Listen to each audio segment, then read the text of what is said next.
Welcome to Shukla study point. आप सभी का स्वागत है आपके अपने YouTube channel Shukla study point में। मैं शिवम शुक्ला आप सभी का हार्दिक स्वागत करता हूं। आज के वीडियो के माध्यम से हम लोग चर्चा करेंगे होम साइंस के पेपर 2 के बारे में, यानी गृह विज्ञान सेकंड पेपर के बारे में आज हम चर्चा करेंगे। बहुत ही बारीकी के साथ हर एक प्रश्नों को समझने का प्रयास करूंगा।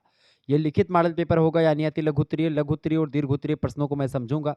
इससे पहले पेपर 1 का मॉडल पेपर मैंने डिस्कस कर दिया है। पेपर 1 में आप लोगों ने आहारिकी और उपचारात्मक पोषण का एक प्रकार से मॉडल पेपर देखा। पेपर 2 में आप अनुसंधान पद्धति और लिंग विकास का आप मॉडल पेपर देखेंगे। तो बहुत ही बारीकी के साथ आपको मैं समझाने का प्रयास करूंगा। इसमें आपको पेपर नंबर 2 में research methods and gender development पढ़ना है, यानी कि सोशल रिसर्च के बारे में, यानी कि रिसर्च मेथड के बारे में, अनुसंधान पद्धति और जेंडर डेवलपमेंट के बारे में आपको जानना है। और अब की बार यही प्रश्न आपकी परीक्षा में आने वाले हैं, तो आप इन प्रश्नों को तैयार कर लीजिएगा। और भी मॉडल पेपर आपको देने का प्रयास किया जाएगा 2024-25 की परीक्षाओं के लिए। गृह विज्ञान बी तृतीय वर्ष की 6वें सेमेस्टर के लिए बहुत ही महत्वपूर्ण है ये लेक्चर। चलिए, सभी प्रश्न आपको करने अनिवार्य होते हैं खंड आ से। 50 शब्दों में एक प्रश्न का उत्तर आपको लिखना होता है, ये बात आप ध्यान रखिएगा। 10 की संख्या में आपसे प्रश्न पूछे जाते हैं होम साइंस में, या हर एक सब्जेक्ट में अति लघु उत्तरीय प्रश्न 10 की संख्या में पूछे जाते हैं। उनमें से आपको कितने करने होते हैं? सभी प्रश्न, यानी कि 10 के 10 प्रश्न आपको करने होते हैं, ये बात आप ध्यान रखिएगा। पहला प्रश्न आपकी स्क्रीन पर आ चुका है, सभी लोग देखिएगा। बहुत ही जबरदस्त प्रश्न है, महत्वपूर्ण प्रश्न है। सामाजिक अनुसंधान क्या है? बहुत ही बढ़िया प्रश्न, बताएं। 50 शब्दों में आपको उत्तर लिखना है। सामाजिक अनुसंधान क्या होता है?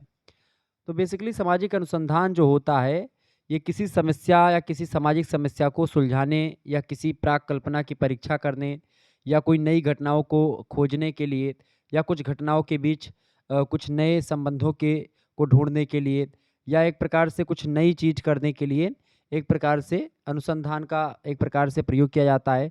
अनुसंधान हर एक क्षेत्र में हो सकता है। शैक्षिक अनुसंधान शिक्षा के क्षेत्र में होता है, समाजशास्त्र में सामाजिक अनुसंधान होता है, ठीक है। ऐसे ही मनोविज्ञान में मनोवैज्ञानिक अनुसंधान होता है, ठीक है। ऐसे तमाम प्रकार के सब्जेक्ट में आप देखेंगे आपको रिसर्च मेथोडोलॉजी पढ़ना पड़ता है। यहाँ तक कि जब आप पीएचडी का एंट्रेंस देते हैं किसी भी विश्वविद्यालय में, तो जब आप एक प्रकार से पेपर देते हैं उसका, तो उसमें भी आपको रिसर्च मेथोडोलॉजी से 50% प्रश्न पूछे जाते हैं। यानी रिसर्च मेथोडोलॉजी यानी रिसर्च मेथड बहुत ही इंपॉर्टेंट है आपके परीक्षा की दृष्टि से ही नहीं, बल्कि आगे चल करके जब आप पीएचडी वगैरह करेंगे उसके लिए भी बहुत महत्वपूर्ण होगा, ठीक है। तो सामाजिक अनुसंधान क्या होता है? सामाजिक अनुसंधान, सामाजिक शोध, बात एक ही है। कुल मिलाकर के सामाजिक घटनाओं या विद्यमान सिद्धांतों के संबंध में नवीन ज्ञान की प्राप्ति के लिए प्रयोग में लाई गई जो पद्धति या वैज्ञानिक पद्धति, जो साइंटिफिक मेथड होता है, वही सामाजिक अनुसंधान कहलाता है, ठीक है। ये बात आप ध्यान रखेंगे। समझ में आई चीजें? आगे बढ़िएगा। तो सामाजिक अनुसंधान ये होता है। एक आध दो विद्वानों की परिभाषा भी अगर आप लिख देंगे तो अच्छा होगा। एक व्यक्ति हैं मोजर। मोजर महोदय ने कहा कि मोजर या मोसर, कुछ भी आप बोलो, ठीक है। इन्होंने कहा कि सामाजिक घटनाओं व समस्याओं के संबंध में नवीन ज्ञान की प्राप्ति के लिए किए गए व्यवस्थित अनुसंधान को हम क्या कहते हैं? सामाजिक अनुसंधान कहते हैं। यानी जब हम क्या करते हैं, नवीन ज्ञान की प्राप्ति के लिए सामाजिक घटनाओं या सामाजिक समस्याओं के रिलेटेड जो नवीन ज्ञान हमको चाहिए होता है, उसकी प्राप्ति के लिए जब हम व्यवस्थित अनुसंधान करते हैं, तो वही सामाजिक अनुसंधान कहलाता है। जबकि बोगाडर्स महोदय कहते हैं, बोगाडर्स महोदय की अगर बात करें, तो बोगाडर्स महोदय एक अच्छे समाजशास्त्री हैं। इन्होंने कहा कि एक साथ रहने वाले लोगों के जीवन में क्रियाशील अंतर्निहित प्रक्रियाओं का या अंतर्निहित प्रक्रियाओं का अनुसंधान ही सामाजिक अनुसंधान है। हिटने एक विद्वान है, उन्होंने कहा कि सामाजिक या समाजशास्त्रीय शोध या समाज मतलब कि जो सामाजिक अनुसंधान होता है, उसमें मानव समूह के संबंधों का अध्ययन होता है। कुल मिलाकर के अगर इन सभी विद्वानों की परिभाषाओं को हम देखें, समझें, तो हम यह कह सकते हैं कि सामाजिक शोध या सामाजिक अनुसंधान एक वैज्ञानिक पद्धति है, सबसे पहली बात, यानी कि एक साइंटिफिक मेथड है, जिसके द्वारा हम क्या करते हैं, सामाजिक घटनाओं को, कोई सामाजिक घटना है उसका, या फिर कोई सामाजिक समस्या है, उस सामाजिक समस्या का क्या कारण है और उसका क्या संबंध है, उसमें अंतर्निहित जो प्रक्रियाएं हैं उन सभी का अध्ययन करते हैं, विश्लेषण करते हैं और उससे कुछ ना कुछ तथ्य निकालते हैं, यानी उसका निरूपण करते हैं। सामाजिक अनुसंधान सामाजिक जीवन का वैज्ञानिक अनुसंधान है। एक लाइन में अगर मैं कहूँ तो ये एक प्रकार से बड़ी अच्छी बात होगी। क्या? कि सामाजिक अनुसंधान सामाजिक जीवन का वैज्ञानिक अनुसंधान है। ठीक है? सामाजिक अनुसंधान वास्तविकता से संबंधित है। इसका उद्देश्य सामाजिक वास्तविकता को यथासंभव वस्तुनिष्ठ और क्रमबद्ध रूप से समझना होता है। इसका उद्देश्य केवल ज्ञान प्राप्त करना ही नहीं, बल्कि ज्ञान को व्यवहारिक जीवन में पाई जाने वाली जो समस्याएं हैं, उन समस्याओं के समाधान के लिए इस नवीन शोध का, नवीन ज्ञान का प्रयोग करना। कुल मिलाकर के सामाजिक अनुसंधान या सामाजिक वास्तविकता के बारे में विशुद्ध ज्ञान प्राप्त करना ही, या सिद्धांतों का विकास करना या उसका विस्तार करना ही सामाजिक अनुसंधान है। विशिष्ट समस्याओं का समाधान करना भी इसका उद्देश्य है सामाजिक अनुसंधान का, और तमाम प्रकार के उद्देश्य हैं। तो सामाजिक अनुसंधान ये होता है, सोशल रिसर्च अंग्रेजी में इसको बोलते हैं। निश्चित तौर पर आपकी समझ में ये सारी बातें आ गई होंगी। ठीक है, आगे देखते हैं। अगला क्वेश्चन आपकी स्क्रीन पर आ चुका, फटाफट से आप देखेंगे। देखें, दूसरा प्रश्न है, इंपॉर्टेंट प्रश्न है, निदर्शन। निदर्शन क्या होता है?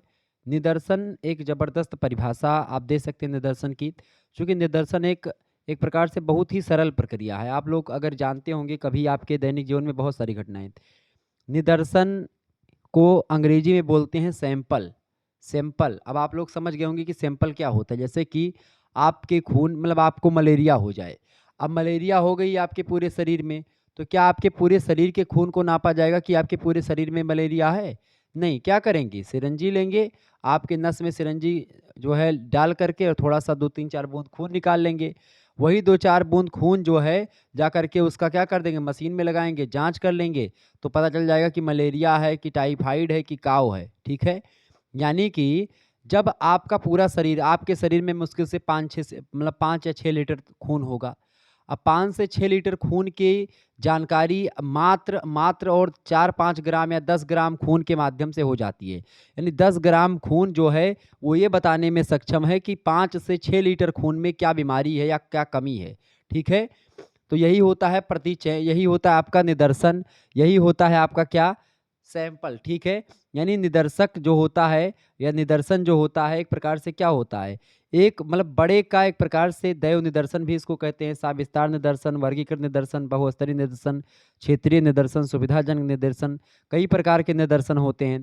तो यह एक प्रकार से क्या करता है? एक निदर्शन, जैसा कि इसके नाम से स्पष्ट है, किसी विस्तृत समूह का अपेक्षाकृत लघु प्रतिनिधि होता है। यानी कि बहुत बड़ी विषय वस्तु का बहुत छोटी सी विषय वस्तु के माध्यम से उसके बारे में बता देना। ठीक है, समग्र का प्रतिनिधि होता है ये, पर्याप्त एक प्रकार से इसका आकार होता है, निष्पक्षता के साथ एक प्रकार से सारी चीज़ का अध्ययन। जैसे आप देखते हैं दूध, 10 ग्राम दूध है, अब उसकी क्वालिटी पता करनी है दूध की, तो कैसे पता करेंगे आप? थोड़ा सा सैंपल, थोड़ा सा दूध निकालेंगे, उसके बाद में तो पता चल जाएगा। यानी धन की बचत होती है, समय की बचत होती है, श्रम की बचत होती है निदर्शन से। ठीक है, निदर्शन क्या होता है? निदर्शन एक प्रकार से समग्र का एक छोटा सा भाग या अंश होता है, जो समग्र का प्रतिनिधित्व करता है, जिसमें समग्र की मौलिक विशेषताएं पाई जाती हैं। दैनिक जीवन में हम निदर्शन का प्रयोग करते हैं, जबकि हम बाजार में चावल, गेहूं या मिठाई, नमकीन खरीदने से पहले हम क्या करते हैं? पहले हम चेक करते हैं कि भैया लाओ तीन तो देखी मिठेवा कैसी ही, नमकीनिया कैसी ही, चेक करते हो कि नहीं चेक करते हो? जैसे आप लोग बाजार जात हो वो खरीदे कोनो सामान या खरीदने जाती होंगी या जाते होंगे, तो क्या करते हैं सबसे पहले? ऐसे मीठा लेना है 1 किलो, अब 1 किलो मीठा लेने के लिए तो आप रिस्क ले रहे हैं, 250-300 रुपए की मिठाई है 1 किलो। अब आप क्या करेंगे? नहीं भैया 1 पीस दो, चीखी कौन में मिठेवा है। यानी कि एक टेस्ट करने के लिए आप माँगेंगे 1 पीस मिठाई। 1 पीस मिठाई से आप थोड़ा-सा खाएँगे और संपूर्ण मिठाई का क्या कर देंगे? संपूर्ण मिठाई के बारे में आप बताएँगे कि ये मिठाई ऐसी है, ठीक है मिठाई, यानी कि छोटा-सा यानी छोटी-सी मिठाई खाएँगे और पूरा बता देंगे। तो निदर्शन वह पद्धति है जिसके द्वारा केवल समग्र के एक अंश का निरीक्षण करके संपूर्ण समग्र के बारे में जाना जाता है। निदर्शन किसी विशाल समूह, समग्र या योग का एक अंश होता है जो कि समग्र का प्रतिनिधित्व करता है। अंश की भी वही विशेषताएं होती हैं जो संपूर्ण चीज़ों की होती हैं। ठीक है, यानी एक मिठाई खाएंगे तो भी वैसे लगेगी, तो पूरा का पूरा जार में रखी हुई मिठाई सभी का वही स्वाद है। तो निदर्शन समग्र का एक छोटा सा भाग होता है जो कि समग्र का प्रतिनिधित्व करता है, जिसमें समग्र की सारी मौलिक विशेषताएं पाई जाती हैं। ठीक है, ये होता है आपका निदर्शन।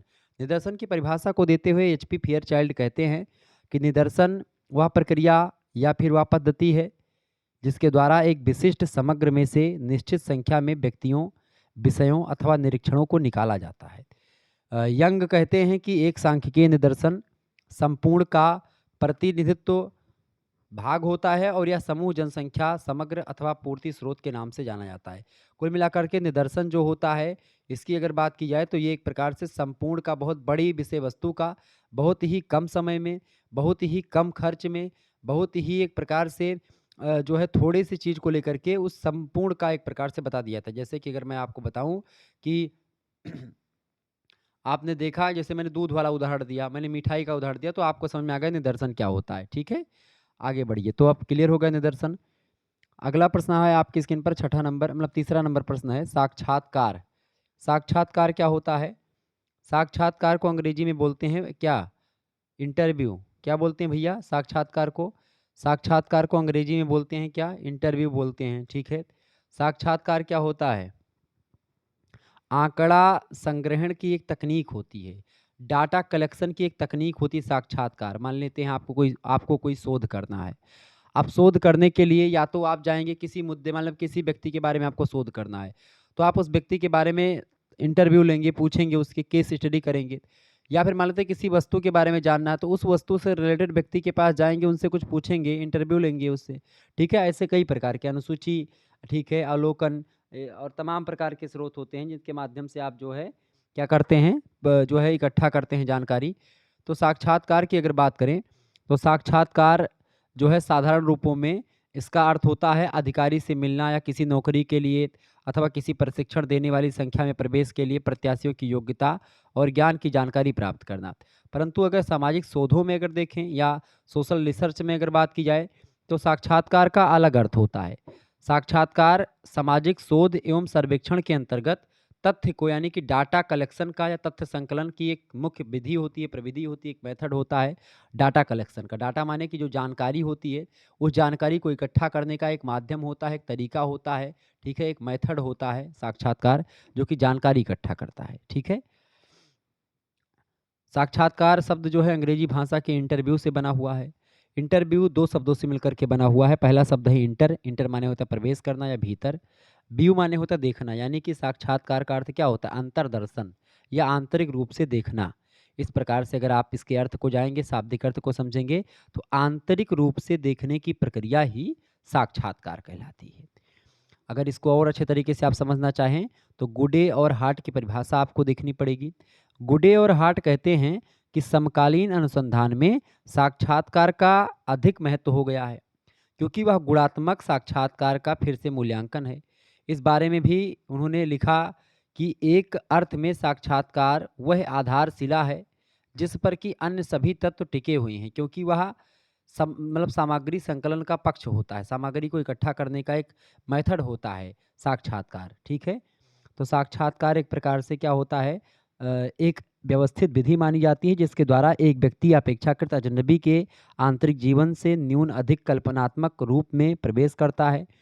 चयन का प्रमुख साधन साक्षात्कार है और इस तकनीकी में साक्षात्कार लेने वाला तथा आवेदक एक साथ आमने सामने बैठते हैं और मौलिक विचार विमर्श करते हैं। इसी विचार विमर्श से आवेदक के गुणों का मूल्यांकन किया जाता है। साक्षात्कार की अगर बात की जाए तो कई प्रकार का होता है। कार्य के आधार पर अगर देखेंगे तो साक्षात्कार तीन प्रकार का होता है। एक होता है उपचारात्मक साक्षात्कार, एक होता है निदानात्मक और एक होता है अनुसंधान। दूसरे अगर बात की जाए भाग लेने के वालों के अकॉर्डिंग तो दो प्रकार का होता है साक्षात्कार। एक सामूहिक साक्षात्कार होता है जिसमें समूह बैठता है, एक होता है व्यक्तिगत साक्षात्कार, एक एक व्यक्ति जो है एक प्रकार से केस स्टडी करते हैं। संपर्क अवधि के अकॉर्डिंग होता है एक दीर्घकालिक और एक जो है अल्पकालिक। साक्षात्कारकर्ता और विषय के संबंध में अगर बात की जाए तो तीन प्रकार के होते हैं साक्षात्कार, केंद्रित, अंतर्निदेशित और पुनरावर्तित। तो इस तरीके से साक्षात्कार ये होता है इंटरव्यू। ठीक है, जिससे आप शोध के लिए डाटा इकट्ठा करते हैं, जानकारी इकट्ठा करते हैं। ठीक है, तथ्य संकलन करते हैं, हिंदी में, शुद्ध हिंदी में बोले तो इसी को। आगे देखेंगे, चौथा प्रश्न आपकी स्क्रीन पर आ चुका है, अनुसूची क्या है? अनुसूची को अंग्रेजी में क्या बोलते हैं? अनुसूची को बोलते हैं अंग्रेजी में शेड्यूल। ठीक है, शेड्यूल की अगर बात की जाए तो ये अनुसूची जो है ये भी सामाजिक अनुसंधान की समस्या से रिलेटेड तमाम प्रकार की जानकारी या आंकड़ा को इकट्ठा करती है, डाटा का संकलन करती है। कौन? अनुसूची। जिस प्रकार से ये आपका साक्षात्कार करता है डाटा संकलन, ऐसे ही अनुसूची भी डाटा का कलेक्शन करती है। अनुसूची प्रश्नों की एक सूची होती है। अर्थात यह अनुसंधान समस्या से संबंधित तमाम प्रकार के आंकड़े करने के लिए बनाए गए प्रश्नों की एक तालिका होती है। इसमें जो आपके शोध से रिलेटेड जो अनुसंधान आप करने जा रहे हैं, उससे रिलेटेड तमाम प्रकार के प्रश्न एक लिखी होती है, एक पूरी सूची होती है, जिसके अनुसंधानकर्ता प्रत्येक सूचनादाता के पास लेकर के जाता है और साक्षात्कार के द्वारा उन प्रश्नों को के उत्तर को प्राप्त करके उन्हें स्वयं उस प्रपत्र पर अंकित करता है। यानी कि क्या करता है, मान लेते हैं जैसे अनुसूची में पूरा का पूरा एक प्रश्न लिखा हुआ है पूरा का पूरा पन्ना में, वो पन्ना लेकर के वो क्या करता है, लोगों के पास जाता है और जानकारी इकट्ठा करता है कि भाई बताओ कि जैसे यहाँ पर पूछा कि राम जी के पिताजी का क्या नाम था, दशरथ, तो दशरथ पता चल गया तो दशरथ यहाँ पर लिख दिया, ठीक है। अच्छा चलिए उनकी माता जी का क्या नाम था, तो पता चला कौशल्या, ठीक है, तो कौशल्या लिख दिया। ऐसे ही वहाँ पर भरते चले जाते हैं। तो इस तरीके से ये होती है अनुसूची। अनुसूची प्रश्नों की एक श्रृंखला होती है, प्रश्नों की क्या होती है, एक तालिका होती है, जिसे अनुसंधानकर्ता प्रत्येक सूचनादाता के पास लेकर के जाता है और साक्षात्कार द्वारा उन प्रश्नों के उत्तर को एक प्रकार से भरा जाता है और इसमें अनुसंधानकर्ता को प्रत्येक सूचनादाता से प्रत्यक्ष संबंध स्थापित करना पड़ता है, वहाँ पर जाकर के खुद पूछना पड़ता है। ये होता है अनुसूची। गुडे और हार्ट इसकी परिभाषा देते हुए कहते हैं कि अनुसूची प्रायः ऐसे प्रश्नों का समूह होता है या ऐसे प्रश्नों के समूह का नाम है अनुसूची, जिन्हें एक साक्षात्कारकर्ता अन्य व्यक्ति के आमने सामने की स्थिति में पूछता है तथा उनके उत्तर स्वयं भरता है। यानी कि जो साक्षात्कारकर्ता होता है वो स्वयं उत्तर एक प्रकार से उसमें भरता है। बोगाडर्स कहते हैं कि अनुसूची तथ्यों को एकत्रित करने के लिए एक औपचारिक प्रणाली का प्रतिनिधित्व करती है, जो वस्तुनिष्ठ रूप से एवं आसानी से प्रत्यक्ष अनुभव किए जाने योग्य है। अनुसूची स्वयं अनुसंधानकर्ता के द्वारा भरी जाती है, यानी जो अनुसंधान कर रहा होता है व्यक्ति, जो शोध कर रहा होता है, ठीक है, जो स्कॉलर होता है, वो जाता है लोगों के पास, पूछता है और उसके बाद में अपने प्रश्नों का जवाब मांगता है और जब जवाब मिल जाता है उस जवाब को उस प्रश्न के आगे उत्तर के रूप में लिख देता है, ठीक है। ये बात ध्यान रखेंगे। ओके। अनुसूची कई प्रकार की होती हैं। एक होती है अवलोकन अनुसूची, एक होती है मूल्यांकन अनुसूची, एक होती है संस्था सर्वेक्षण अनुसूची, एक होती है साक्षात्कार अनुसूची और एक होती है प्रलेख अनुसूची। तो इस तरीके से अनुसूची के कई प्रकार होते हैं, ठीक है। आगे देखिएगा। पांचवा प्रश्न है अवलोकन या निरीक्षण क्या होता है। अवलोकन को ही निरीक्षण कहते हैं। अवलोकन को अंग्रेजी में क्या बोलते हैं, अवलोकन को अंग्रेजी में बोलते हैं ऑब्जर्वेशन। क्या बोलते हैं, ऑब्जर्वेशन। अच्छा, इसी अवलोकन को निरीक्षण भी कहते हैं, इसी को पर्यवेक्षण भी कहते हैं, इसी को प्रेक्षण भी कहते हैं। ये बात आप ध्यान रखिएगा। इसके लिए कई हिंदी के शब्द प्रयोग किए जाते हैं, निरीक्षण, अवलोकन, प्रेक्षण, पर्यवेक्षण और ठीक है एक प्रकार से अवलोकन। क्लियर। तो ये अनुसंधान की एक मेथड होता है, अनुसंधान की एक प्रविधि होती है अवलोकन, जिसका प्रयोग सामाजिक अनुसंधान में सामग्री या डाटा को इकट्ठा करने के लिए प्रयोग में लाया जाता है। यानी अवलोकन का प्रयोग भी क्या करते हैं, डाटा को इकट्ठा करने के लिए, डाटा को एकत्रित करने के लिए, तथ्य संकलन के लिए, सामग्री या आंकड़े एकत्रित करने के लिए अवलोकन का भी प्रयोग किया जाता है, ठीक है, ऑब्जर्वेशन का।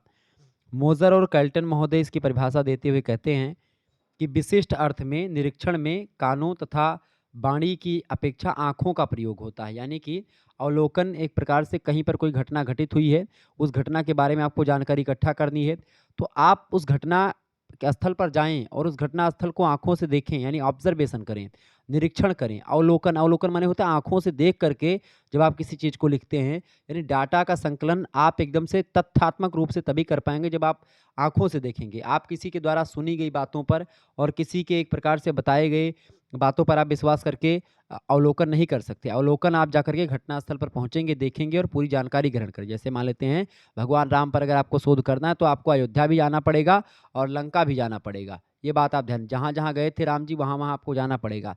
आपको तुलसीदास जी पर शोध करना तो आपको अयोध्या भी आना पड़ेगा, जहाँ पैदा हुए सोरों ईंटा वहाँ पर जाना पड़ेगा, राजापुर जाना पड़ेगा, हर एक उस क्षेत्र में जाना पड़ेगा जहाँ पर तुलसीदास से रिलेटेड जानकारी मिलती है, तो आप शोध कर पाएँगे उन पर। यानी कि शोध करने में अवलोकन का बड़ा महत्वपूर्ण योगदान होता है। अवलोकन का मतलब होता है निरीक्षण करना, यानी कि देखना, आँखों को फाड़-फाड़ करके देखना, तथ्यों को अपनी आँखों से देख करके तब विश्वास करना कि ये सही है, ठीक है? ये होता है आपका अवलोकन, ऑब्जर्वेशन। डालार्ड महोदय कहते हैं कि निरीक्षण अनुसंधान के एक प्राथमिक यंत्र के रूप में मानव बुद्धि के प्रेक्षण तथा अनुभवों के आधार पर ज्ञान प्राप्त करना होता है, ठीक है? ये बात आप ध्यान रखेंगे। तो अवलोकन या निरीक्षण ये होता है। अवलोकन या निरीक्षण की अगर बात की है तो मानव ज्ञानेंद्रियों का प्रयोग करके जैसे आँखों, आँखों के द्वारा, कान के द्वारा, वाणी के द्वारा, ख़ास करके आँखों के द्वारा जब एक प्रकार से कोई समस्या होती है, उस समस्या को देखते हैं, उस समस्या की समाधान ढूँढते हैं, तो ये सब होता है आपका, ठीक है।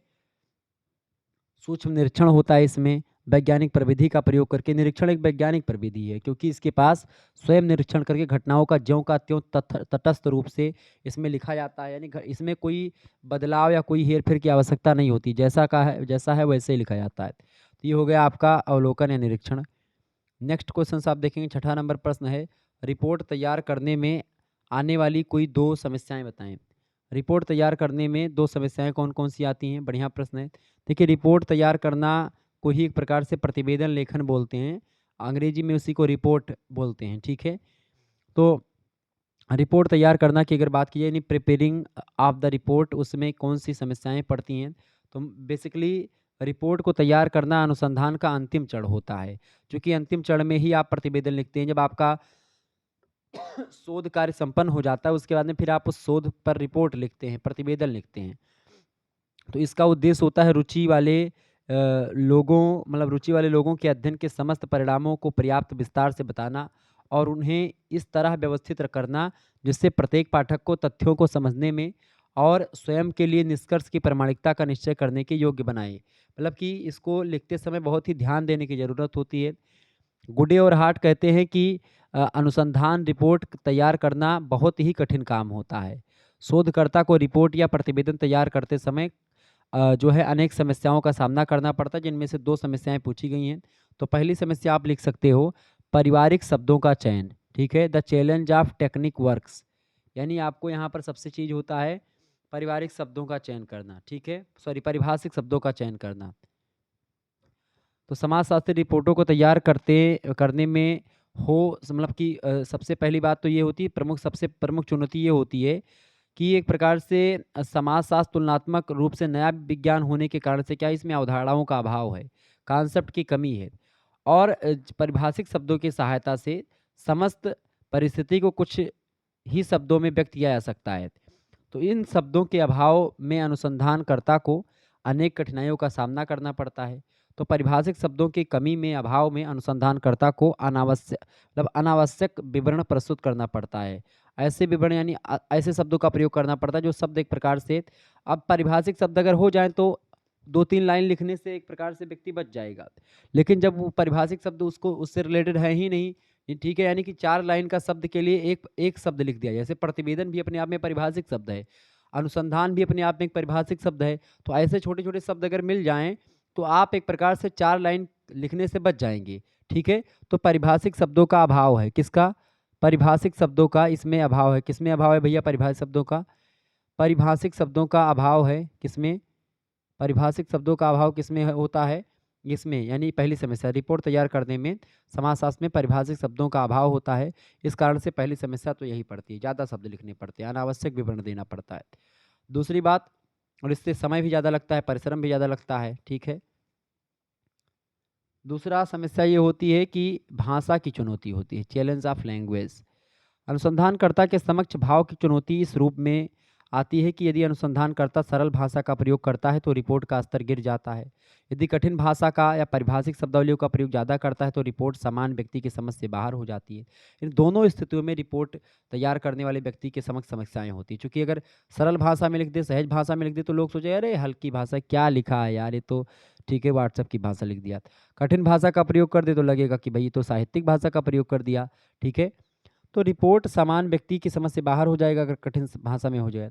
तो रिपोर्ट तैयार करते समय किसी भी ऐसे शब्द का प्रयोग नहीं करना चाहिए जिससे अर्थ निकलते हों, मतलब जिनके कई अर्थ निकलते हो। रिपोर्ट तैयार करते समय ऐसे शब्दों के प्रयोग से भी मतलब बचना चाहिए जो भ्रम पैदा करें, जो गलत अवधारणा को जन्म दें।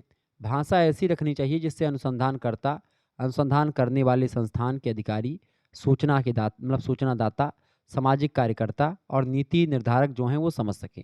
यानी एक प्रकार से कुछ लोगों के समझ के लिए एक प्रकार से, या जो इम्पोर्टेंट लोग हैं उनकी समझ के में आना चाहिए, जिसको ज़्यादा उपयोगी है उसके समझ में ज़्यादा आना चाहिए अनुसंधान। अगर उसके समझ में आ जाएगा तो मान लो ठीक है। अगर समझ में ना आया, अगर आप पाठकों के लिए केवल लिखेंगे कि आम बच्चों के लिए लिखेंगे, तो ऐसी स्थिति में क्या होगा कि वो थोड़ा सरल भाषा हो जाएगी और वो एक प्रकार से आपका स्तर होगा रिपोर्ट का, प्रतिवेदन का, वो सही तरीके से आपका नहीं मिल पाएगा। तो इस तरीके से भाषा की चुनौती होती है दूसरी, और पहली होती है पारिभाषिक शब्दों के चयन करने में। तो इस तरीके से 2 समस्याएँ आप ये लिख देंगे तो आपका काम हो जाएगा। आगे देखेंगे 7वां प्रश्न आपकी स्क्रीन पर आ चुका है। प्रश्न है महिलाओं की कानूनी जानकारी को समझाइए। महिलाओं की कानूनी जानकारी, महिलाओं को से रिलेटेड जो कानूनी जानकारी है, महिलाओं को एक प्रकार से कानूनी जानकारी क्या होनी चाहिए? तो हर महिलाओं को कानून से रिलेटेड जानकारी अपने बारे में जानना चाहिए कि उनके क्या अधिकार हैं। हर महिलाओं को ज़रूर पता होना चाहिए कि कानून के हिसाब से कौन-कौन से अधिकार हम हमारे पास हैं, उनके पास है, महिलाओं के पास हैं। आज के समय में महिलाएँ हर क्षेत्र में अपना योगदान दे रही हैं। आप देखेंगे घर हो चाहे बाहर हो, खूब ज़्यादा तरक्की कर रही हैं और हर काम को बखूबी निभा रही हैं। लेकिन कुछ वजहों के चलते उन्हें कई सारी परेशानियों का सामना करना पड़ता है। जैसे कि घरेलू हिंसा को लेकर के वो लगातार एक प्रकार से घिराव में रहती हैं। लिंग भेद यानी कि सेक्स डिफरेंस और महिला उत्पीड़न, ऐसे तमाम प्रकार की परेशानियाँ जो महिलाओं को आज भी झेलनी पड़ रही है। लेकिन अगर महिलाओं को उनके कानूनी अधिकारों के बारे में जानकारी हो जाएगी तो ऐसे भी एक प्रकार से जो घरेलू हिंसा और ये सेक्स डिफरेंस यानी लिंग भेद और महिला उत्पीड़न के केसेस से महिलाएं लगातार जूझ रही हैं, उनसे उनको निपटारा हो जाएगा। आपको बता दूं कि आपके अधिकार यानी महिलाओं के अधिकारों के बारे में आपको बता दूं कुछ कानूनी अधिकार जो हैं जो महिलाओं को प्राप्त हैं। ठीक है, पहला अधिकार घरेलू हिंसा के खिलाफ अधिकार उनको है। आपको बता दूं कि अगर आप किसी भी पत्नी और आपका पति आप पर घरेलू हिंसा करता, किसी भी पत्नी पर आपका पति जो है आपको मारता पीटता है, गाली देता है, तो आपके पास उसके खिलाफ पुलिस स्टेशन में शिकायत करने का एक प्रकार से हक भारतीय संविधान की धारा 498 देती है कि आप जाकर के अपने पति के खिलाफ कंप्लेन कर सकती हैं। अगर आपको मारता पीटता है, आपको गाली गलौज देता है, ठीक है, आपको डराता धमकाता है, तो ये सब घरेलू हिंसा के अंतर्गत आता है। तो आप 498 धारा के अनुसार भारतीय संविधान की आप जो है जाकर के आप जो है उसको एक प्रकार से क्या कर सकते हैं, रिपोर्ट दर्ज करवा सकते हैं। भारतीय संविधान की धारा 498 के अनुसार पत्नी महिलाओं या लिव इन पार्टनर के साथ रहती है और या किसी के भी घर में रहने वाली महिलाओं को जिसे घरेलू हिंसा झेलनी पड़ती है, चाहे जैसे भी रहती हो वह, ठीक है, कानूनी अधिकार उसको मिलता है कि वह इस हिंसा के खिलाफ अपनी आवाज़ उठाए और केस फाइल करे। ऐसा करने से आरोपी जो हिंसा कर रहा है उसको भारी जुर्माना भी देना पड़ेगा। उसे 3 साल तक की कम से कम कारावास हो सकती है। तो इस तरीके से घरेलू हिंसा को लेकर के अगर आपको कोई मारता पीटता है, ठीक है, चाहे आपके पिताजी हों, चाहे आपके एक कोई भी हो, तो अगर आपको ज़्यादा मारता पीटता है, ज़्यादा टॉर्चर करता है, हालाँकि एक प्रकार से बहुत ज़्यादा टॉर्चर करे तब ऐसा करना चाहिए, बाकी छोटे-मोटे झगड़ों में अगर कुछ बातचीत हो जाए मतलब ऐसे तो सामान्य बैठा ले मामला ज़्यादा ठीक होता है, ठीक है? और अगर ज़्यादा आपको प्रताड़ित करता है तो आप धारा मतलब कि पुलिस स्टेशन में रिपोर्ट कर सकती हैं। पहला अधिकार ये महिलाओं को प्राप्त है। दूसरा अधिकार क्या प्राप्त है महिलाओं को? ध्यान रखिएगा, आप लोग ध्यान से सुन लीजिएगा इसको, ठीक है? कल को हो सकता है आपके जीवन में ये घटना घटित हो, भगवान ना करे कि कभी कभी घटित हो, लेकिन हो सकता है घटित हो जाए कभी या जीवन में, तो आप ऐसा कर सकती है, ये आपके पास अधिकार है। और तमाम प्रकार के अधिकार हैं। जैसे दूसरा अधिकार है आप जैसे पुलिस जो होते हैं, भारतीय नागरिक प्रक्रिया संहिता के अनुसार यदि कोई महिला आरोपी है, आरोपी मतलब कि उसने कुछ किया है, अभी अपराध सिद्ध नहीं हुआ है। अब महिला को गिरफ्तार करने के लिए पुलिस घर पे आपके आ गई। अब वो एक प्रकार से शाम के अगर जो है 6 बज गए यानी कि सूर्यास्त हो गया है। सूर्यास्त हो गया है, सूर्य भगवान बैठ गए हैं। उसके बाद में आपको एक प्रकार से कोई भी पुलिस दुनिया का कोई भी पुलिस मतलब भारत का कोई भी पुलिस पुलिस गिरफ्तार नहीं कर सकता है आपको, ठीक है? ये आप कानून के खिलाफ है। अगर आपने कोई अपराध भी कर दिया, जाने-अनजाने में कोई अपराध कर दिया है आपने, पुलिस आ रही है, शाम की मीटिंग है, ठीक है? तो शाम का 6 बज चुका है यानी कि सूर्यास्त हो चुका है। अब सूर्यास्त अगर हो चुका है, तो आपको पुलिस गिरफ्तार नहीं कर सकती, आप घर में बैठ जाइए, पुलिस आपके घर में घुस नहीं सकती है, ये बात आप ध्यान रखें। यानी पुलिस आपको 6 बजे के बाद गिरफ्तार नहीं कर सकती है शाम को। वो एक प्रकार से शाम 6 बजे से लेकर के सुबह 6 बजे तक यानी आप लगभग इतने घंटे 12 घंटे एकदम से आप मान करके चलो कि आप फ्री हो, यानी कि आपको पुलिस गिरफ्तार नहीं करेगी, आप घर में आराम से आराम की नींद सोइए। लेकिन क्या होता है कि कभी-कभी पुलिस पकड़ भी लेती है, लेकिन ये अधिकार है आपका, अगर पकड़ लेती है पुलिस तो पुलिस के खिलाफ आप केस कर सकते हैं। धारा 60 के अनुसार अगर किसी महिला से पूछताछ भी करती है तो उसके लिए एक महिला कांस्टेबल या उस महिला के परिवार के सदस्यों की मौजूदगी का होना बहुत ज़रूरी है। अगर महिला के घर के सदस्य मंजूरी देते हैं कि आप घर में घुस जाएँ, तो पुलिस घुस सकती है, या महिला कांस्टेबल हो तो एक प्रकार से महिला कांस्टेबल जा सकती है अंदर, ठीक है? लेकिन जेंट्स पुलिस आप नहीं जा सकते हैं, ठीक है? ये मतलब धारा 60 कहती है कि एक आध पूछताछ करने के लिए जा सकते, गिरफ्तारी सुबह ही होगी 6 बजे के बाद। ठीक है, आगे देखें तो ये हो गया अधिकार। तीसरा अधिकार है कि अगर कार्यस्थल पर हो रहा है उत्पीड़न तो ऐसी स्थिति में आपके एक प्रकार से अधिकार हैं कुछ। जैसे अगर किसी महिला का उसके अफसर से, मतलब कोई उसका बॉस है किसी भी कार्यस्थल पर, कोई सरकारी नौकरी या फिर कोई प्राइवेट जॉब कर रही कोई लड़की, तो अगर उसका उत्पीड़न हो रहा है, ठीक है, उसका उत्पीड़न हो रहा है, उत्पीड़न करने वाले आरोपी के खिलाफ महिला शिकायत दर्ज कर सकती है। यौन उत्पीड़न अधिनियम के तहत महिलाओं के कार्यस्थल पर होने वाली शारीरिक उत्पीड़न या यौन उत्पीड़न से सुरक्षा उसको मिलेगी। ठीक है, इसके अलावा चौथा महिलाओं का अधिकार है दहेज लेने पर मिलेगा दंड। ये अधिकार है, यानी कि अगर विवाद के समय या उसके बाद लड़के के परिवार वाले या लड़का खुद ही दहेज की मांग करता है तो लड़की के परिवार वालों को मजबूरी में दहेज देने की ज़रूरत नहीं है। आप इसके खिलाफ दहेज प्रतिरोध अधिनियम जो है 1961 का, उसके अनुसार शिकायत दर्ज कर सकते हैं और इससे परिवार वालों को जेल होने के साथ साथ भारी जुर्माना भी चुकाना पड़ेगा। इन लड़की अगर चाहे, लड़की के परिवार वाले चाहें तो दहेज निरोधक अधिनियम के तहत 1961 के तहत आपको जेल में बंद करवा सकते हैं अगर आप दहेज मांगोगे तो। ठीक है, इसके अलावा पांचवी बात, महिला की पहचान की रक्षा, यानी कि ऐसी महिलाएं जिनके साथ यौन उत्पीड़न हुआ है उनकी पहचान की रक्षा करने के लिए अधिकार भारतीय दंड संहिता यानी कि जो आईपीसी है, इंडियन पिनल कोड है, ताजीराते हिंद है, दफा 228 यानी कि धारा 228 के ए के तहत एक प्रकार से महिला सिर्फ अकेले में मजिस्ट्रेट यानी डिस्ट्रिक्ट मजिस्ट्रेट डीएम के सामने ही अपना बयान दर्ज करा सकती है। इसके अलावा अगर कोई महिला पुलिस अधिकारी है तो यौन उत्पीड़न की शिकार हुई महिला उसके सामने भी अपना बयान दे सकती है। यानी अगर वो चाहती है कि एक प्रकार से अपनी पहचान की रक्षा करने के लिए, या वो चाहती है कि मैं भरे अदालत में ऐसी बयान ना दे पाऊँ, ठीक है, डरती है, तो ऐसी स्थिति में वो चाहे डीएम को अपना बयान दे सकती है, चाहे किसी महिला कांस्टेबल को या किसी महिला एक प्रकार से पुलिस को एक प्रकार से अपना बयान दे सकती है। और इन सभी अधिकारों के अलावा भी कई सारे अधिकार महिलाओं को दिए गए हैं। ठीक है, लेकिन इन सभी अधिकारों के बारे में महिला को खुद पता नहीं होता है, तो आज मैंने बता दिया, आज इन अधिकारों को आप जान जाइएगा। 8वां क्वेश्चन आपके स्क्रीन पर आ चुका, फटाफट से आप देखने का प्रयास करेंगे। प्रश्न है, महिला संगठन से आप क्या समझते हैं? महिला संगठन से आप क्या समझते हैं? फटाफट से आप बताने का प्रयास करेंगे। महिला संगठन से आप क्या समझते हैं? बहुत ही इंपॉर्टेंट प्रश्न है। महिला संगठन ने भारत में महिलाओं के पक्ष में संविधान में संशोधन के लिए काम करके महिलाओं के लिए एक समान और न्यायपूर्ण समाज की स्थापना करने का काम किया। एक संगठन जो कि महिलाओं के लिए काम करता है, तो भारत में महिलाओं की पिछली कई शताब्दियों से आप देखेंगे तो जीवन में बहुत सुधार आया है। चाहे सामाजिक जीवन की बात करें, चाहे राजनीतिक जीवन की या आर्थिक जीवन की, हर क्षेत्र में महिलाएं एक प्रकार से समानता के साथ पुरुषों का साथ निभा रही हैं। तो लैंगिक समानता आज देखने को मिलती है। सामाजिक और राजनीतिक क्षेत्रों में महिलाएं आगे हैं। आप लोकसभा में देखें, राज्यसभा में देखें, विधानसभा में देखेंगे, महिलाओं का कब्जा है। ठीक है, आर्थिक भूमिकाएं महिलाएं एक प्रकार से हर एक क्षेत्र में महिलाएं आगे बढ़ रही हैं।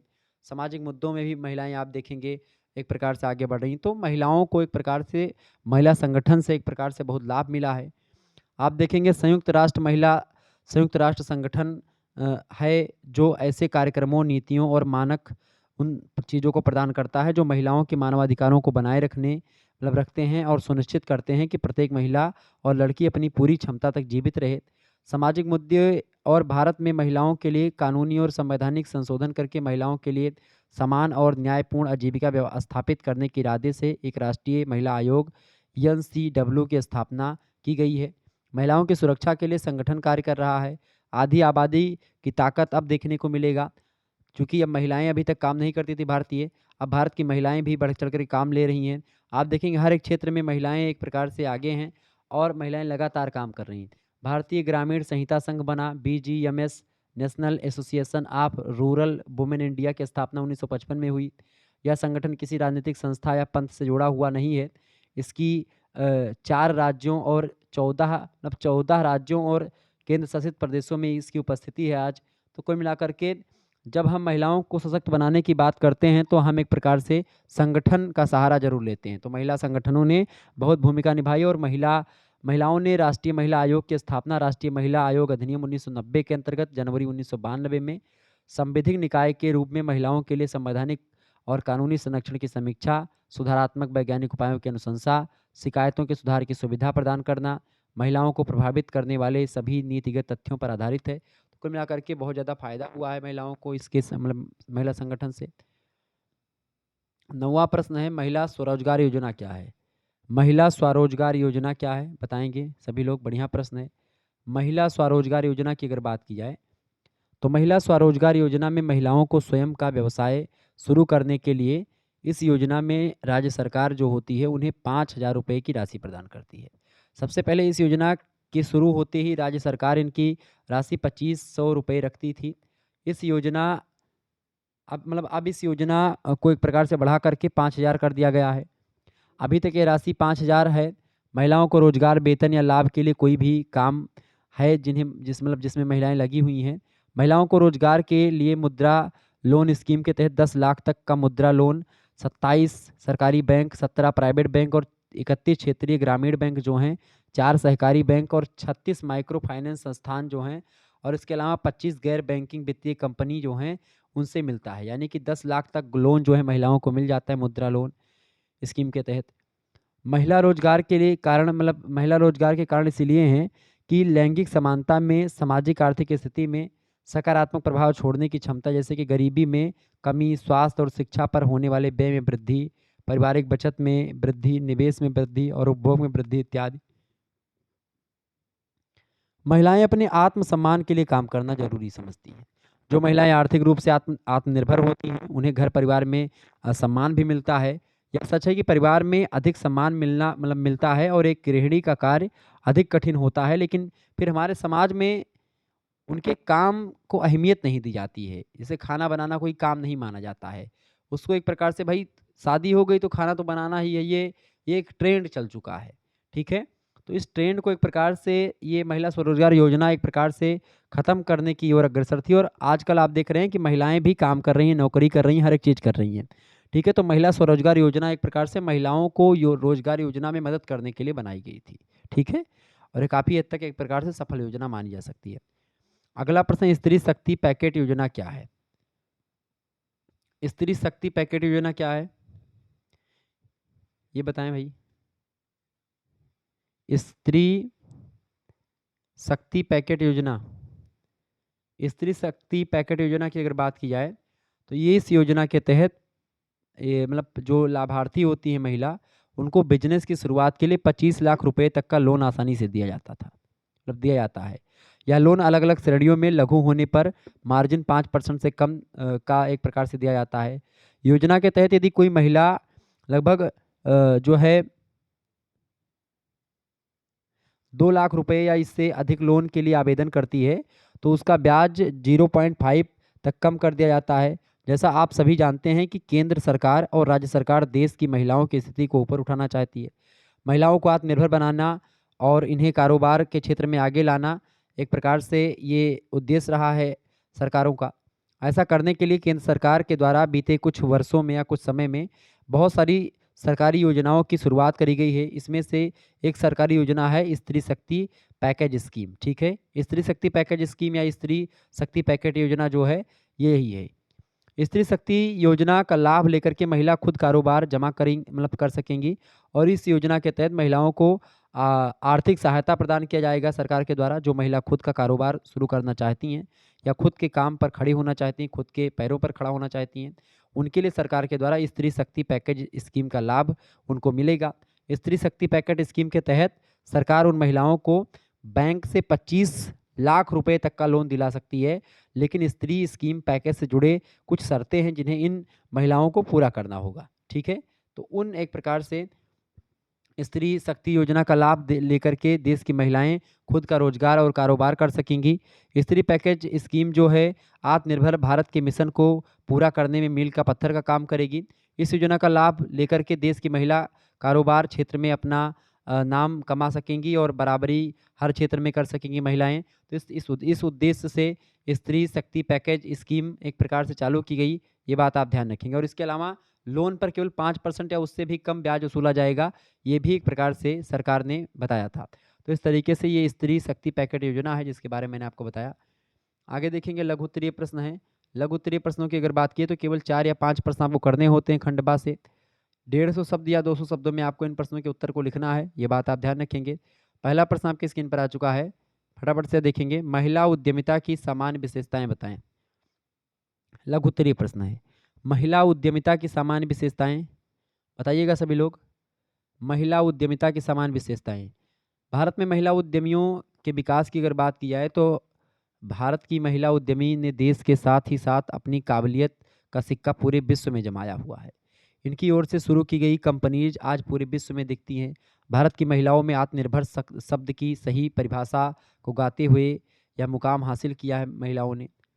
आपको बता दूं कि महिलाओं को, भारत की महिला को किसी मोटिवेशन की ज़रूरत नहीं है। भारत की महिला उद्यमी अपनी दुनिया खुद बना सकती है और बनाती भी है। महिलाएं उद्यमी, अगर बात करें उद्यमी महिलाओं की, तो इनकी समान विशेषताएं ये होती हैं। पहली विशेषता आप लिखिएगा, कम आय वाली ज़्यादा महिलाओं की उद्यमी बनने की संभावना होती है। कम आय वाली जो महिलाएं होती हैं वो ज़्यादा उद्यमी बनने की उनकी संभावना होती है। दूसरी बात, छोटी सुविधाओं वाली महिलाओं की उद्यमी बनने की संभावना एक प्रकार से होती है ज़्यादा। इसके अलावा ज़्यादा एक प्रकार से मतलब कम या बिना शिक्षा और प्रशिक्षण वाली बड़ी संख्या में महिलाएं व्यवसाय के क्षेत्र में प्रवेश करती हैं इसमें। अगली विशेषता है भारत में महिला उद्यमी के लिए, चौथी विशेषता यह है कि कई महिलाएं आर्थिक आवश्यकता के कारण से उद्यमी बन जाती हैं। इसके अलावा कई मतलब महिलाओं की ईमानदारी और कड़ी मेहनत स्थिरता और विकास का कारण है, क्योंकि महिलाएं जो होती हैं एक प्रकार से अपना काम बहुत ही एक प्रकार श्रद्धा से और लगन से करती हैं, ठीक है, भ्रष्टाचारी कम होती हैं। इसके अलावा महिला उद्यमी जो है ग्रोथ ओरिएंटेड होने के बजाय सुरक्षा उन्मुख भी हैं। इसके अलावा ज़्यादातर महिलाएं आय का स्थिरीकरण और जोखिम को कम करना पसंद करती हैं। महिलाओं के व्यावसायिक उद्यमों में कार्यशील पूंजी की कमी होती है। इससे लाभ मतलब कम लाभ मार्जिन होता है। कुल मिलाकर के महिला उद्यमिता को किसी भी देश की आर्थिक प्रगति का एक महत्वपूर्ण आधार माना जाता है। महिला उद्यमिता न केवल खुद को आत्मनिर्भर बनाती हैं बल्कि दूसरों के लिए रोजगार के अवसर भी बढ़ाती हैं। कुल मिलाकर के आपको बताऊं, जो है भारत में तो ना जाने कितने उद्यमी हैं जिन्होंने दुनिया में खूब प्रशंसा हासिल की है। भारत की महिला उद्यमी ने भारत का मान दुनिया में बढ़ाया है और इन महिला उद्यमी ने अपनी बिजनेस को एक प्रकार से कम समय में बुलंदियों पर पहुंचाया और पूरे संसार में भारत का नाम रोशन किया है। इसमें आप देखेंगे फाल्गुनी नायर जो हैं, 2021 में फाल्गुनी नायर ने एक प्रकार से नायका को स्थापित किया और लगभग आप देखेंगे 7.6 से अधिक लोग जो है मतलब कि एक प्रकार 7600 से लोग अधिक जो है काम कर रहे हैं इसमें। इसके अलावा वसुंधरा मतलब वंदना लुथरा की अगर बात की जाए तो जो है वीएलसीसी की संस्थापक हैं। 2021 में वंदना लुथरा को पद्मश्री सम्मान भी मिला है। 2015 में इन्होंने फॉर्च्यून इंडिया द्वारा भारत में व्यापार में 33वीं सबसे शक्तिशाली महिला के रूप में जानी जाती हैं ये। इसके अलावा सूची मुखर्जी की बात करें, 2012 में मनीष सक्सेना, अंकुश मेहता और प्रशांत मालिक के साथ जो है लाइम रोड शुरू की इन्होंने। और लाइम जो है रोड की अगर बात की है तो महिलाओं की पहली सोशल शॉपिंग वेबसाइट है ये। इसके अलावा ऋचा कर एक महिला हैं। ऋचा कर ऑनलाइन वीमेन क्लोथिंग स्टोर यानी कि जीबेम की फाउंडर हैं।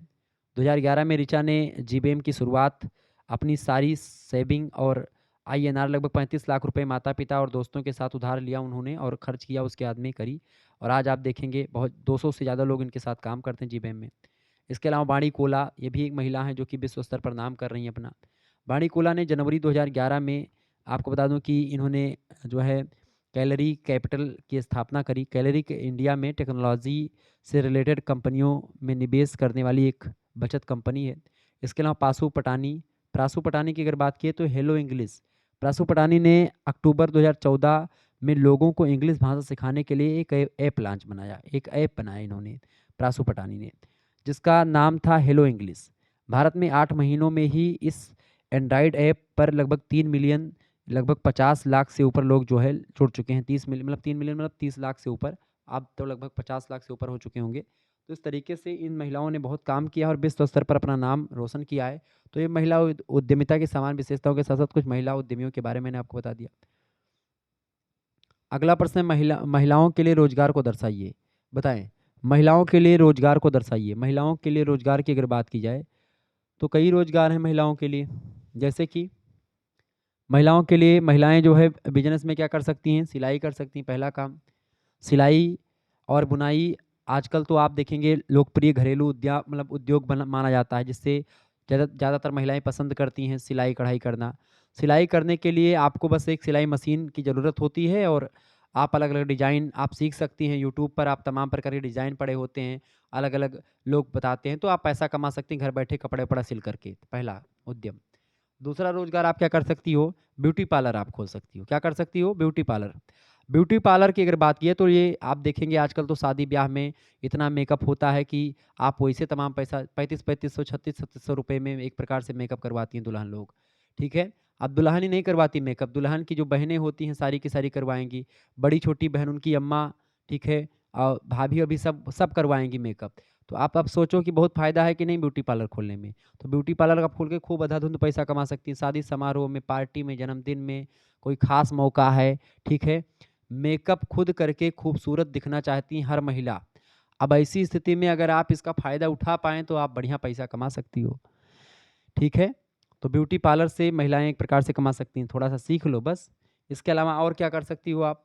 मैं आज आपको बता दूँ कई सारे अगर आपको करना है किसी में से जो हमारी छात्राएँ हैं, अगर करना चाहती हो आप तो कर सकती हो, कई दुकानें खोल सकती हो। जैसे कि टीचिंग ऑनलाइन कर सकती हो, आप ऑनलाइन ट्यूशन पढ़ा सकती हो। अगर आपको बच्चों को पढ़ाना पसंद है तो आप अपने घर के काम के अलावा खाली समय में किसी प्राइवेट स्कूल में आप टीचिंग कर सकती हो, ठीक है? या आप जो है अपने घर में बैठ कर के ऑनलाइन या ऑफ़लाइन सेंटर खोल सकती हो, ठीक है? यूट्यूब पर पढ़ा सकती हो, आप एक प्रकार से कई अपॉर्च्युनिटीज़ हैं। चौथी बात, सब्ज़ी उत्पादन आप कर सकती हो घर में, घर के पीछे या तमाम प्रकार की चीज़ें। तो ये सब चीज़ है और मार्केट में जाकर के आप बेच सकती हो। ऐसे इसके अलावा आप और चीज़ कर सकती हो जैसे कि आप एक मसालों की पैकिंग कर सकती हो, आप घर पे बैठ कर के छोटे-छोटे पैकेट बना सकती हो, ठीक है? जैसे गरम मसाले खुले पाउडर में गरम मसाला, सब्ज़ी मसाला ये सब आप खरीद करके छोटे-छोटे पैकेट में पैक करके आप बेच सकती हो मार्केट में, ठीक है? इसके अलावा आप क्या कर सकती हो, जैसे मिल्क डेयरी आप जैसे कि अगर आप अपना रोज़गार शुरू करना चाहती हैं, तो आप दूध का कारोबार कर लीजिए, एक डेयरी उद्योग खोल लीजिए, ठीक है? दूध का उपयोग चाय बनाने में, बाज़ारों में मिठाई बनाने में प्रयोग करते हैं, तो दूध की डिमांड बहुत ज़्यादा है। इसके अलावा आप क्या कर सकती हो, अचार उद्योग आप कर सकती हो, अचार बना सकती हो, चूँकि अचार ज़्यादातर लोग बहुत पसंद करते हैं। अचार की अगर बात की खाने के साथ इस समय तो मज़ा आ जाता है टेस्टिंग आम के अचार, आहा हा! तो थोड़ा-सा ऐसे दाल-रोटी खाओ या फिर सब्ज़ी-रोटी खा रहे हो। अच्छा दाल और रोटी अगर खाओ, उसमें थोड़ा-सा अचार थोड़ा-सा खा लो, मज़ा आ जाता है एकदम से।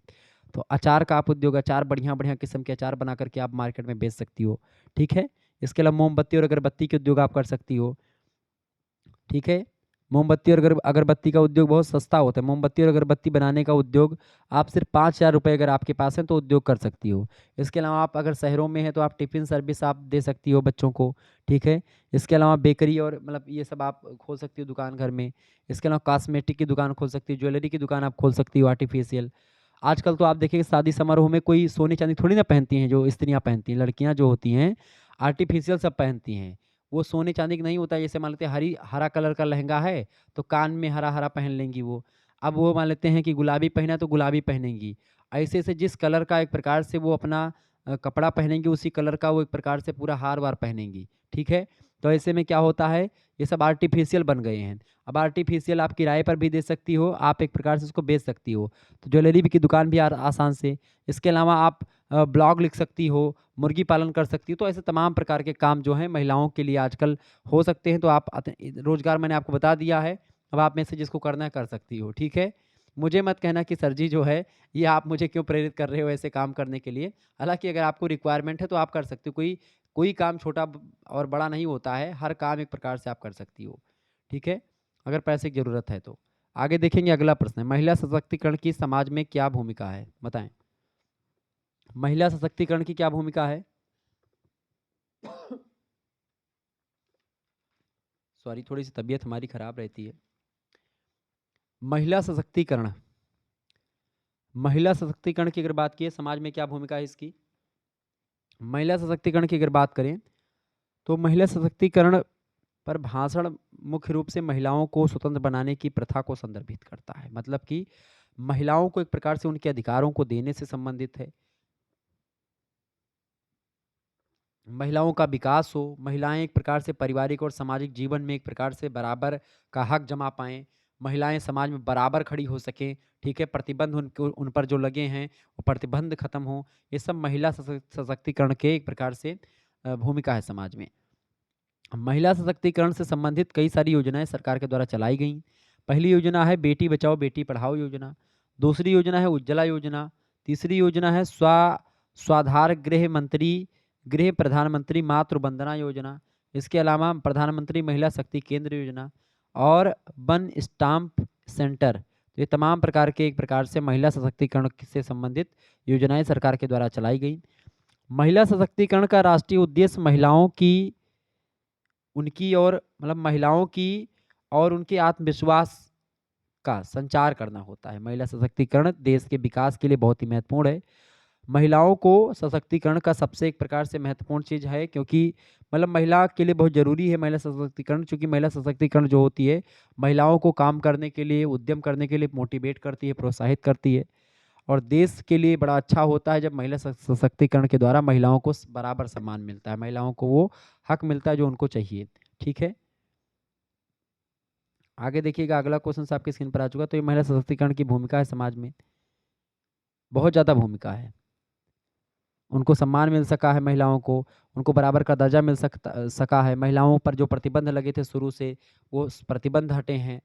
चौथा प्रश्न आप देखेंगे, महिलाओं के लिए शिक्षा सुविधाओं में सुधार के उपाय को समझाइए, बताएं। प्रश्न बढ़िया है। प्रश्न क्या पूछा गया है, महिलाओं के लिए शिक्षा सुविधाओं में सुधार के उपाय। तो महिलाओं के लिए शिक्षा सुविधाओं के उपाय की अगर बात की सुधार में जो हुआ है, तो आप देखेंगे सबसे पहली बात तो यही हुई कि बेटी पढ़ाओ बेटी बचाओ योजना आई।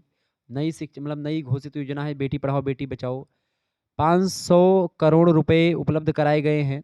बाल लिंगानुपात के आधार पर 100 निर्दिष्ट स्तरों में लड़कियों की शिक्षा को मजबूत करने के लिए प्रति जिले में लगभग 8 लाख रुपए एक प्रकार से बैठता है। और निम्नलिखित में से आपको बता दूं कि प्रत्येक जिले में 5 स्कूलों को हर साल जितना जिला स्तरीय पुरस्कार देने के लिए एक प्रकार से काम हो रहा है। आपको बता दूं कि स्कूल प्रबंधन समिति जो इसको SMG बोलते हैं, उसको 1 लाख रुपए का पुरस्कार दिया जाता है, जो प्राथमिक स्कूल के पड़ोस में 100% लड़कियों को नामांकित करता है और उन्हें पहले वर्ष में भी बनाए रखता है। कुल मिलाकर के ये जो है महिलाओं की शिक्षा को प्रोत्साहित करने के लिए ऐसे प्रोत्साहन कि पुरस्कार दिए थे, ताकि महिलाएं जो बच्चियां हैं वो पढ़ें, लड़कियां हैं पढ़ें। ठीक है, इसके अलावा मानव संसाधन विकास मंत्रालय ने भारत में लड़कियों की शिक्षा को आगे बढ़ाने के लिए डिजिटल जेंडर एटलस तैयार किया है, जिसे खंड में अंतर्राष्ट्रीय महिला दिवस के अवसर पर लॉन्च किया गया था। इसके अलावा माध्यमिक शिक्षा के लिए लड़कियों को प्रोत्साहन की राष्ट्रीय योजना लगभग उसमें आप देखेंगे 3000 रुपये प्रदान करती है। तो आप देखेंगे 56 वर्ष से कम आयु की पात्र अविवाहित लड़कियों के नाम पर एक प्रकार से ये जमा की जा सकती है। 58 वर्ष की आयु तक पहुंचने पर ब्याज सहित इसे वापस लेने की हकदार हो जाती महिलाएं।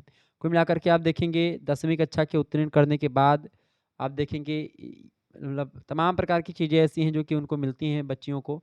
तो स्त्रियों के लिए महिलाओं के लिए शिक्षा में कई एक प्रकार से सुविधाएं दी जाती हैं महिलाओं को। ठीक है, इसके अलावा आप देखेंगे स्कूल के जो है SMC को लगभग 1 लाख रुपए का पुरस्कार दिया जा सकता है, जो समान पड़ोस के उच्चतर माध्यमिक विद्यालयों में कक्षा 10 से कक्षा फर्स्ट में पढ़ने वाली लड़कियों को 100% संक्रमण को प्रभावित करता है। कुल मिलाकर के अगर आपको मैं बताऊं तो महिलाओं के लिए शिक्षा सुविधाओं में सुधार बहुत ज़्यादा उपाय किए गए उसके लिए, और एक प्रकार से बच्चियां पढ़ रही। तो आप बेटी बचाओ बेटी पढ़ाओ योजना पर आप अच्छे तरीके से लिख सकते हैं इसमें। अगला प्रश्न है आपका, एक अच्छी रिपोर्ट की विशेषताएं बताएं। ये बढ़िया प्रश्न है। एक अच्छी रिपोर्ट की विशेषताएं बताएं, यानी कि एक अच्छा प्रतिवेदन लेखन की क्या विशेषताएं होती हैं। तो एक अच्छी रिपोर्ट की विशेषताओं की अगर बात की जाए तो सबसे पहली बात, जब आपका जो है एक प्रकार से शोध कार्य पूरा होता है तो उसके बाद में रिपोर्ट तैयार करी जाती है। तो एक अच्छी रिपोर्ट तब एक प्रकार से मानी जाती है कि एक प्रकार से पहली चीज़, एक अच्छी रिपोर्ट को आकर्षक एवं सुंदर होना चाहिए। पहली बात, रिपोर्ट ग्राफ आदि का प्रयोग उपयुक्त स्थान पर करना चाहिए। इससे क्या होता है, एक अच्छे किस्म के सफ़ेद कागज़ पर स्पष्ट और सुंदर ढंग से छपवाना चाहिए, ताकि रिपोर्ट अच्छी दिखे, पढ़ने में अच्छी लगे और अच्छी दिखे। दूसरी बात, रिपोर्ट की भाषा संतुलित होनी चाहिए। इसमें लच्छेदार, मुहावरेदार, अतिशयोक्तिपूर्ण भाषा का प्रयोग नहीं करना चाहिए। इससे क्या होता है, लोग अलग अर्थ लगा लेते हैं, यानी कि एक शब्द का कि भ्रमपूर्ण शब्दों का प्रयोग इसमें नहीं करना चाहिए। तीसरी बात, एक अच्छी रिपोर्ट में तथ्यों को तार्किक क्रम में प्रस्तुत करना चाहिए। इसके अलावा एक अच्छी रिपोर्ट से जो निष्कर्ष निकले या निकाले जाते हैं वे सब प्रामाणिक, विश्वसनीय और वैज्ञानिक विकास के लिए उपयुक्त होने चाहिए। अर्थात रिपोर्ट में प्रत्येक निष्कर्ष को तथ्ययुक्त रूप से प्रमाण सहित प्रस्तुत करना चाहिए। इसके अलावा अच्छी रिपोर्ट में तथ्यों का विश्लेषण अथवा व्याख्या वैज्ञानिक स्तर पर स्पष्ट रूप से की जानी चाहिए, ताकि इस रिपोर्ट को पढ़ करके ही लोग एक प्रकार से यह विश्वास हो जाए लोगों को कि रिपोर्ट में जो कहा गया है वो काल्पनिक नहीं है, वो सत्य है, वो वास्तविक है, ठीक है, वो सार्वभौमिक है। इसके अलावा एक अच्छी रिपोर्ट में अध्ययन पद्धति, अध्ययन क्षेत्र, प्रविधियाँ, निर्देश, इन सभी के संबंध में स्पष्ट और विस्तृत विवरण होना चाहिए। साथ ही साथ सूचना के सभी स्रोत का उल्लेख होना चाहिए, यानी कहाँ से आपने ये डाटा इकट्ठा किया है, कहाँ से आपको स्रोत मिला है, वो सारी चीज़ें आपको लिखना होता है। इसके अलावा एक अच्छी रिपोर्ट में व्यवहारिकता का भाव भी स्पष्ट होना चाहिए। इस प्रकार के रिपोर्ट से ज्ञान में वृद्धि के साथ ही साथ व्यवहारिक लाभ भी होता है। एक अच्छी रिपोर्ट समाज सुधार, सामाजिक प्रगति से रिलेटेड भविष्य योजनाओं की पद्धति में भी योगदान करती है। इसीलिए रिपोर्ट बड़ी ध्यान समझ मतलब सोच समझ कर बनानी चाहिए। इसके अलावा एक अच्छी रिपोर्ट में प्रमुख अवधारणाओं तथा सिद्धांतों को विकसित करने का प्रयत्न करना चाहिए। इसके अलावा एक अच्छी रिपोर्ट में अध्ययन में आने वाली जो कठिनाइयाँ हैं और सर्वेक्षण की सीमाओं का भी जो स्पष्ट रूप है उसको एक प्रकार से उल्लेख करना चाहिए। इस तरीके से एक अच्छी रिपोर्ट बनाने की कई विशेषताएं हैं जो मैंने आपको बताई। ठीक है, आगे देखेंगे। अगला प्रश्न, छठवां नंबर प्रश्न है, डेटा संग्रह के तरीके को समझाइए। डेटा संग्रह के कई तरीके हैं, मैंने आपको बताए थे डेटा संग्रह के तरीकों के बारे में। देखें, डेटा संग्रह के कई तरीके हैं, जैसे कि पहला तरीका आपका होता है अवलोकन। अवलोकन के द्वारा क्या होता है, यानी कि जब आप किसी घटना कोई घटना हुई, घटना पर गए और अपने आँखों से घटना का स्थल को जाँचा परखा, देखा, और जो आँखों देखा हाल होता है, ज्यों का त्यों आप एक प्रकार से तटस्थ भाव होकर के, कोई पक्षपात ना कर करके जब आप बताते तो वो अवलोकन होता है, उसी को परीक्षण, निरीक्षण कुल कहते हैं। तो पहला तकनीक। दूसरा तकनीक होती है साक्षात्कार, इंटरव्यू, यानी एक साक्षात्कार एक शोध उद्देश्य को पूरा करने के लिए प्रासंगिक जानकारी प्राप्त करने के प्राथमिक उद्देश्य के साथ दो व्यक्तियों के बीच आमने सामने की बातचीत होती है। साक्षात्कार की अगर बात की जाए तो मोटे तौर पर संक्षिप्त, अर्थ संकलित और असंरक्षित के रूप में वर्गीकृत किया जाता है, जिसमें प्रत्येक में दूसरे से थोड़ा अंतर होता है। यानी कुल मिलाकर के अगर बताऊं तो एक व्यक्ति दूसरे व्यक्ति से जाकर के पूछता है कि भाई कैसा क्या हुआ था यहाँ पर, तो उस घटना के बारे में बताता है, तो वो इंटरव्यू होता है। इससे भी डाटा का कलेक्शन किया जाता है। तीसरा डाटा को इकट्ठा करने का तरीका होता है प्रश्नावली। प्रश्नावली के माध्यम से क्या होता है, क्वेश्चनायर बोलते हैं प्रश्नावली को। प्रश्नावली एक उपकरण है और इसका उपयोग करके डेटा एकत्र करने की प्रक्रिया है ये। प्रश्नों का उत्तराधिकार शामिल है इसमें, उत्तरदाताओं से प्रतिक्रिया प्राप्त करने का संकेत हो देता है। प्रश्नावली का उपयोग समूह से डेटा प्राप्त करने के लिए किया जाता है। प्रश्नावली सर्वेक्षण नहीं है, यह एक घटक है और एक सर्वेक्षण मतलब कि सर्वेक्षण एक प्रश्नावली होता है। इसके अलावा अनुसूची, मैंने आपको बता ही दिया था अनुसूची। अच्छा, अनुसूची और प्रश्नावली का समान अर्थ में प्रयोग होता है और यह धारणा भ्रमपूर्ण है। तथापि अनुसूची प्रश्नावली की तरह प्रश्नों की सूची होती है और दोनों का ही बाहरी स्वरूप प्रायः समान होता है। फिर भी दोनों में, दोनों के नेचर में, दोनों की प्रकृति में, दोनों के उपयोग की प्रक्रिया में अंतर होता है। यानी आप देखेंगे अनुसूची खुद ही व्यक्ति अपने प्रश्नों को लिखता है, और जबकि अगर प्रश्नावली की अगर बात की जाए तो देखिए अनुसूची में खुद ही व्यक्ति जाता है, पूछता है और उसके अंदर लिखता है, उस प्रश्न को भरता है, सूची को भरता है। लेकिन जो प्रश्नावली होती है, प्रश्नों की श्रृंखला होती है, वो डाक के माध्यम से, अगर मान लेते हैं कि कोई प्रोफेसर हैं आपके और आप कोई शोध कर रहे हैं, अब आपको एक प्रकार से प्रश्न का उत्तर नहीं पता है, अब आप एक पूरी लिस्ट बनाए प्रश्न की और आप हमारे पास डाक के द्वारा उस प्रश्न को भेज दें, ईमेल कर दें हमारे पास प्रश्न। जैसे आप लोग हमारे पास बहुत सारे प्रश्नों को व्हाट्सअप करते हो, अब आप प्रश्न व्हाट्सअप कर दिए, अब हम क्या कर दें, उन प्रश्नों के उत्तर को एक प्रकार से लिख करके आपको व्हाट्सअप कर दें। तो ये होता है एक प्रकार से क्या, ये तरीका होता है आपका प्रश्नावली का। अनुसूची का क्या होता है, आप जा करके उनसे पूछें और पूछ करके खुद ही लिखें, ठीक है। जबकि इसमें आप जो एक प्रकार से उत्तरदाता होता है वो लिखता है, ठीक है, प्रश्नावली में। तो ये प्रश्नावली हो गई और अनुसूची हो गई। इसके अलावा प्रोजेक्ट मतलब कि प्रोजेक्टिक टेक्निक होती है। प्रोजेक्टिक विधि कार्य की एक इकाई है जिसमें छात्रों को कार्य की योजना संपन्नता के लिए उत्तरदायी बनाया जाता है। प्रोजेक्टिव विधि की अगर बात की जाए तो एक प्रकार से विद्यालय में प्रयोग किया जाता है इसको, ठीक है, प्रोजेक्ट टाइप का, प्रोजेक्ट बनाने के लिए। इसके अलावा छठा होता है केस स्टडी मेथड।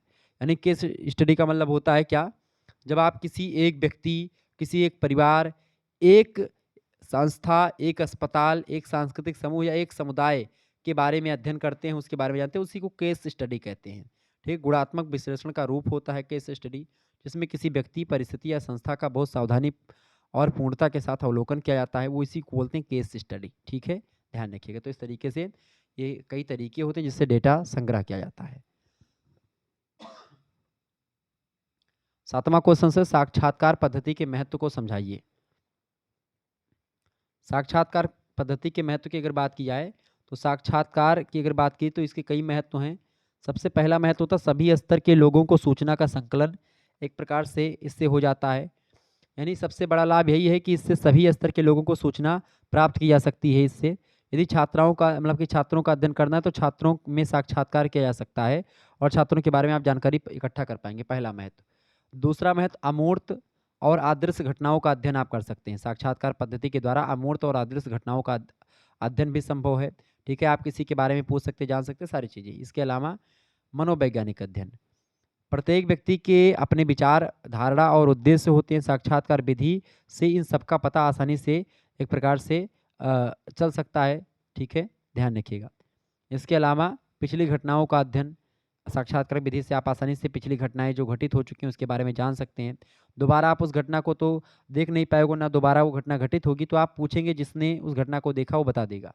इसके अलावा मर्म भेदक प्रणाली, यानी इस पद्धति के द्वारा जीवित व्यक्तियों के अंतःमन की बातों को आप जान सकते हैं, इसीलिए यह एक मर्म भेदक प्रणाली होती है। सर, जब आप साक्षात्कार करते हैं इंटरव्यू, तो आप एक प्रकार से बहुत ज़्यादा जानकारी प्राप्त कर पाएंगे। ठीक है, इसके अलावा अगर बात करें तो बहुक्षेत्रीय सूचनाएं प्राप्त करना, आप इसके द्वारा तमाम प्रकार के क्षेत्र या तमाम क्षेत्र की जानकारी आप प्राप्त कर सकते हैं इंटरव्यू के माध्यम से।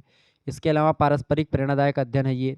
ठीक है, साक्षात्कार में कम से कम 2 व्यक्ति होते हैं और इन दोनों का आपसी विचार आदान प्रदान होता है। इस प्रकार से दोनों ही एक दूसरे को प्रेरित करते हैं, मोटिवेट करते हैं, उत्साहित करते हैं। तो ये भी एक प्रकार से इसका महत्व हो गया।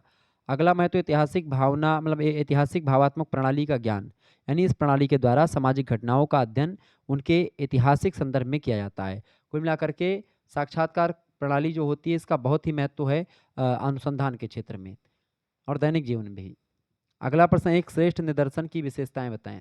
बढ़िया प्रश्न है, एक श्रेष्ठ निदर्शन की विशेषताएं बताएं। तो एक श्रेष्ठ निदर्शन की विशेषताओं की अगर बात की जाए तो क्या क्या विशेषताएं हो सकती हैं एक श्रेष्ठ निदर्शन की? भाई सबसे पहली विशेषता एक श्रेष्ठ निदर्शन की हो सकती है क्या? पहली विशेषता होती है चूंकि ये क्या है जो है ये समग्र का प्रतिनिधित्व करता है, पहली बात। दूसरी बात पर्याप्त आकार का होता है। तीसरी बात निष्पक्षता होती है इसमें। चौथी बात तर्क पर आधारित होता है निदर्शन। पांचवी बात साधनों के अनुरूप होता है। ठीक है, इसके अलावा उद्देश्य के अनुकूल होता है ये। इसके अलावा आपको बता दूं कि समय की बचत होती है इसमें। इसके अलावा श्रम की बचत होती है, धन की बचत होती है, गहन अध्ययन हो जाता है इसमें। ठीक है, कुल मिलाकर के जो है एक श्रेष्ठ निदर्शन की ये कई विशेषताएं होती हैं। और एक प्रकार से आपको बता दूं कि निदर्शन में धन की बचत, समय की बचत, श्रम की बचत सब कुछ होती है। ठीक है, निदर्शन का आकार कितना होना चाहिए, यद्यपि इसके बारे में कोई विशेष नियम नहीं है, फिर भी समस्या एवं समग्र की प्रकृति के आधार पर इसका अनुपात निश्चित किया जाना चाहिए। कुल मिलाकर के इसकी कई विशेषताएं हैं। श्रेष्ठ निदर्शन की ये सारी विशेषताएं जो मैंने आपको बताई ये बड़ी इंपॉर्टेंट हैं। ठीक है, तो लिख दीजिएगा। देखें, दीर्घ उत्तरीय प्रश्नों की अगर बात की है तो खंडसा में पूछे जाते हैं।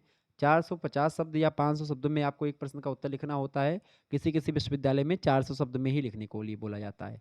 4 प्रश्न या 5 प्रश्न मतलब कि 2 प्रश्न या 3 प्रश्न मतलब 2 इसमें से केवल 2 प्रश्न करने होते हैं। यहाँ पर गलत लिख गया 4-5 प्रश्न।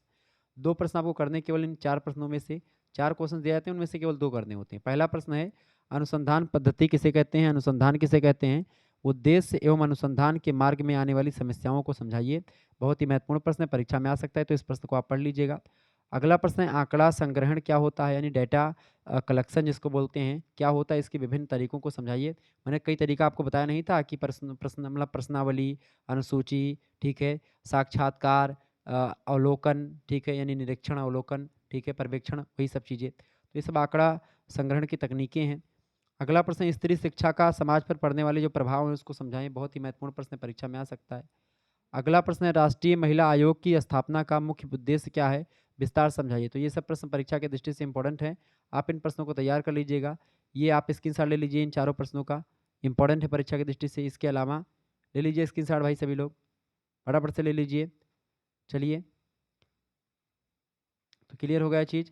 इसके अलावा और आपको एक चीज़ बताना चाहता हूँ, अगर आपको को-करिकुलर से संबंधित वीडियो देखनी है तो हमारा चैनल है दूसरा, उसको मैंने बनाया को-करिकुलर कोर्स के लिए ख़ास करके। तो को-करिकुलर मास्टर नाम से यूट्यूब चैनल मैंने बनाया है, को-करिकुलर मास्टर, ठीक है? तो इस चैनल को आप सब्सक्राइब कर लीजिएगा। इस चैनल पर आपको एक प्रकार से को-करिकुलर से संबंधित वीडियो मिल जाएगी। इसको कमेंट सेक्शन में मैं लिंक पिन कर दूँगा और चैट सेक्शन में भी आप देख सकते हैं इसको। डिस्क्रिप्शन बॉक्स में इस चैनल की लिंक है, तो इस चैनल को आप सब्सक्राइब कर लीजिएगा। यहाँ पर को-करिकुलर से रिलेटेड आपके सेमेस्टर से रिलेटेड को-करिकुलर का जो कोर्स होगा, अनिवार्य प्रश्न पत्र का, वो मिल जाएगा। चूँकि आपके लगातार कमेंट्स आ रहे थे कि सर जी को-करिकुलर में बैक लग रहा है, उसके लिए मैंने सोचा को-करिकुलर पर आपकी विशेष ध्यान दे दूँगा, तो आपका एक प्रकार से बैक ना लगे। ठीक है? धन्यवाद, मिलते हैं फिर नेक्स्ट वीडियो में, तब तक के लिए जय हिंद, जय भारत।